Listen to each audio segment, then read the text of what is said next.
बिस्मिल्लाहिर्रहमानिर्रहीम। अस्सलाम वालेकुम स्टूडेंट्स, उम्मीद है कि आप सब खैरियत से होंगे और मेरा चैनल भी शौक से देखते होंगे और दोस्तों के साथ शेयर करते होंगे।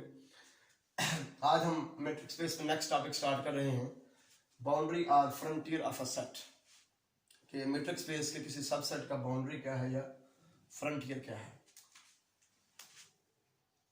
Late A be a subset of a metric space X। फर्ज करें ए जो है मेट्रिक स्पेस X का सबसेट है, then X belonging to X। तो मेट्रिक स्पेस के पॉइंट X को हम कहते हैं इज कॉल्ड बाउंड्री पॉइंट और frontier point of A. X belonging to X को हम कहते हैं कि ए का बाउंड्री पॉइंट है या फ्रंटियर पॉइंट है if every open ball centered at X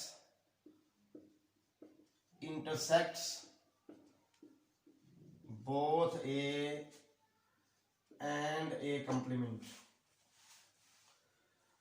अगर X के ऊपर बनने वाला हर ओपन बॉल जो है वो A और A कंप्लीमेंट दोनों को इंटरसेक्ट करे तो फिर हम कहते हैं कि X जो है ये A का बाउंड्री पॉइंट है या फ्रंटियर पॉइंट है। मतलब क्या है इस सारी स्टेटमेंट का? मतलब यह है कि X के ऊपर बनने वाला हर ओपन बॉल जो है उसके अंदर A के भी कुछ एलिमेंट हो और A कंप्लीमेंट के भी कुछ एलिमेंट हो, दोनों को इंटरसेक्ट करे। ठीक है, फिर हम कहेंगे X जो है ये बाउंड्री पॉइंट है A का या फ्रंटियर पॉइंट है A का। इन अदर वर्ड्स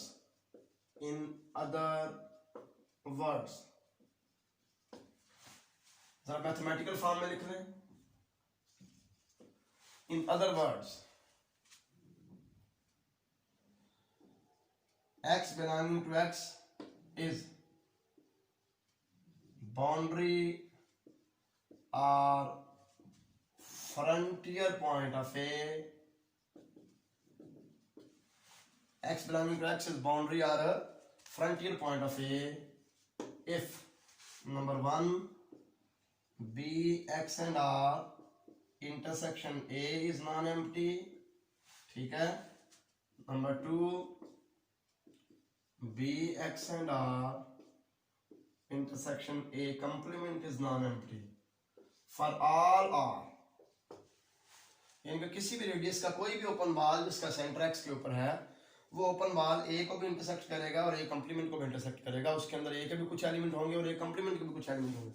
अच्छा, ये सारी जो डिस्कशन हम कर रहे हैं यहाँ से एक बात जो है मेरे जहन में आई है वो ये है कि A का हर बाउंड्री पॉइंट A कंप्लीमेंट का भी बाउंड्री पॉइंट होगा और A कंप्लीमेंट का हर बाउंड्री पॉइंट A का भी बाउंड्री पॉइंट होगा। क्यों बताओ? देखिए, फर्ज करें मैं A कंप्लीमेंट की बात करता हूं तो X belonging to X is boundary or frontier point of A complement if every open ball centered at X intersects both A complement and A complement का complement।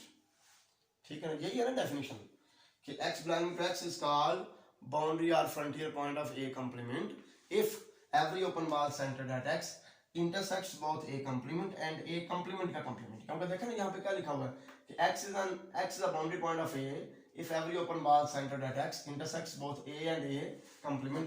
जिसका बाउंड्री पॉइंट है उसके साथ भी और उसके कंप्लीमेंट के साथ भी इंटरसेक्शन नॉन एम्प्टी होना चाहिए हर ओपन बॉल का।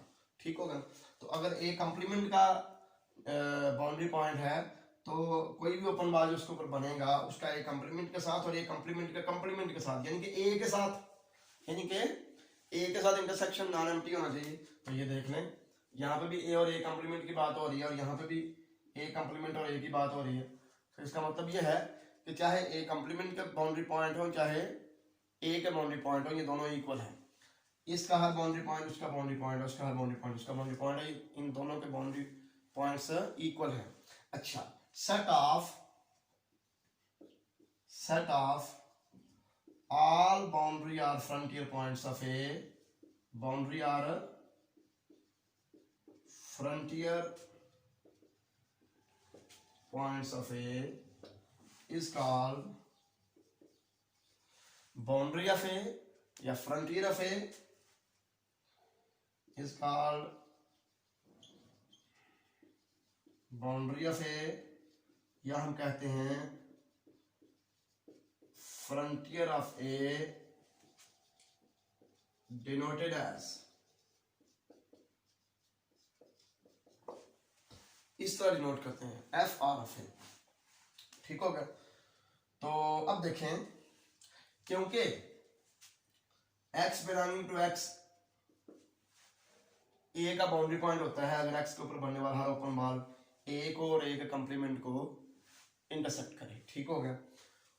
तो x belonging to x A complement का ओपन बॉल ए कंप्लीमेंट का बाउंड्री पॉइंट तब होगा जब हर ओपन बॉल जिसका सेंटर x के ऊपर है वो ए कंप्लीमेंट और ए कंप्लीमेंट का कंप्लीमेंट यानी कि ए को इंटरसेक्ट करे।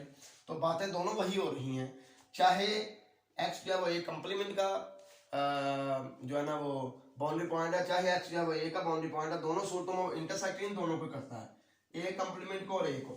ठीक हो गया। लिहाजा ए कंप्लीमेंट और ए दोनों के बाउंड्री और फ्रंटियर जो है ये सेम है। ठीक है। लिहाजा मैं ये बात भी यहाँ पे लिख सकता हूँ कि फ्रंटियर ऑफ ए इक्वल है जी फ्रंटियर ऑफ ए कंप्लीमेंट। ठीक हो गया। आपको एक दो एग्जांपल लेते हैं ताकि कॉन्सेप्ट जो है मजीद क्लियर हो जाए।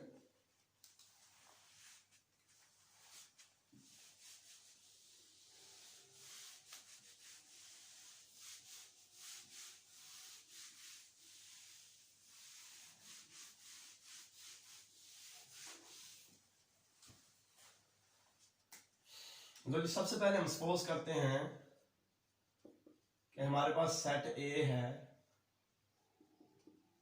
जो कि एक ओपन इंटरवल है। जब हम ओपन इंटरवल लेते हैं तो ये अंडरस्टूड होता है कि हमारी मैट्रिक्स स्पेस जो है ये आर है, सेट ऑफ रियल नंबर्स। ठीक हो गया ना। तो अब इसका बाउंड्री सेट क्या होगा या इसका फ्रंटियर क्या होगा। अगर मैं इस ओपन इंटरवल के पॉइंट्स लेता हूं यानी कि एफ और जी के दरमियान वाले पॉइंट्स लेता हूं तो उनके ऊपर हमें कोई ना कोई सॉर्टेबल रेडियस वाला ओपन बॉल मिल जाएगा जो सारे का सारा ए के अंदर ही मौजूद होगा, उसका ए कंप्लीमेंट से तल्लक ही कोई नहीं होगा। ठीक है ना। तो लिहाजा एफ और जी के दरमियान वाले जो है ना वो तो ए के बाउंड्री या फ्रंटियर नहीं हो सकते, क्योंकि बाउंड्री या फ्रंटियर पॉइंट वो होता है जिसके ऊपर बनने वाला हर ओपन बॉल ए और ए कंप्लीमेंट दोनों को इंटरसेक्ट करे। ठीक होगा ना। दोनों के साथ कुछ ना कुछ कॉमन हो। ठीक है। इसलिए एफ और जी के दरमियान वाले जो इसके बाउंड्री या फ्रंटियर पॉइंट्स नहीं हो सकते ए के, तो इसके बाउंड्री या फ्रंटियर पॉइंट सिर्फ एफ और जी दोनों हैं बस, जो कि खुद इसके अंदर शामिल नहीं है लेकिन इसके बाउंड्री या फ्रंटियर पॉइंट्स हैं।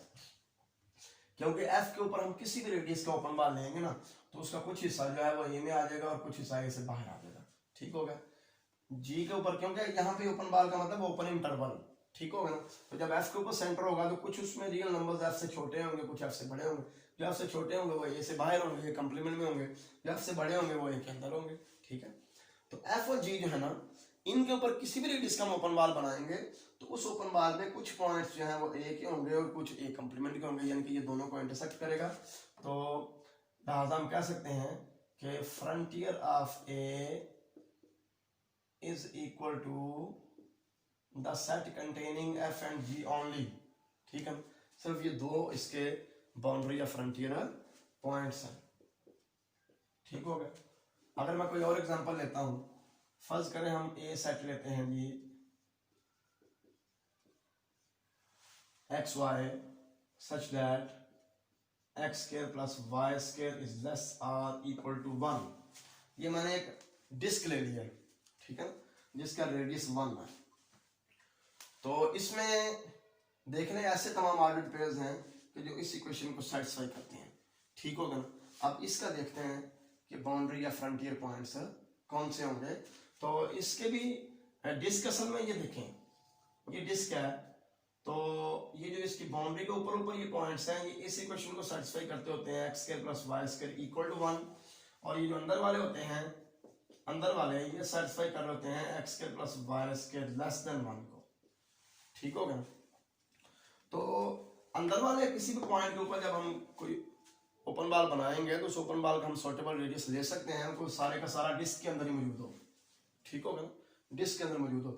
इसलिए अंदर वाले पॉइंट्स जो हैं वो तो ए कंप्लीमेंट को इंटरसेक्ट नहीं जो ना उनके ऊपर बनने वाले ओपन बार हमें मिल जाएंगे, अंदर वाले पॉइंट्स के ऊपर बनने वाले ओपन बार जो सिर्फ ए को इंटरसेक्ट करेंगे, ए कंप्लीमेंट को इंटरसेक्ट नहीं करेंगे, इसलिए अंदर वाले जो पॉइंट्स हैं वो तो बाउंड्री या फ्रंटियर पॉइंट्स नहीं हो सकते। हाँ, ये जो बाउंड्री के ऊपर पॉइंट्स हैं जो इस इक्वेशन को सेटिस्फाई करते हैं, इसको वो बाउंड्री या फ्रंटियर पॉइंट्स होंगे, क्योंकि उनके ऊपर कोई भी ओपन बार बनेगा तो उसका कुछ हिस्सा जो है वो हमारा ए के अंदर होगा, कुछ ए से बाहर होगा, यानी कि ए कंप्लीमेंट के अंदर होगा। ठीक है, तो लिहाजा इधर जो फ्रंटियर ऑफ ए आएगा इसमें वो ऑर्डर्ड पेयर होंगे जो सेटिस्फाई करेंगे x square plus Y square equal to 1 को। तो मुझे उम्मीद है कि सारी डिस्कशन से आपको बाउंड्री या फ्रंटियर ऑफ ए सेट की समझ आ चुकी होगी मैट्रिक्स स्पेस के अंदर। अगर आपको मेरा जो लेक्चर है वो पसंद आया है तो अपने दोस्तों के साथ शेयर किया करें, कमेंट किया करें, लाइक किया करें वीडियोस को। अगर आप चैनल पर नए हैं तो चैनल को सब्सक्राइब करें। अल्लाह हाफिज़, अस्सलाम वालेकुम।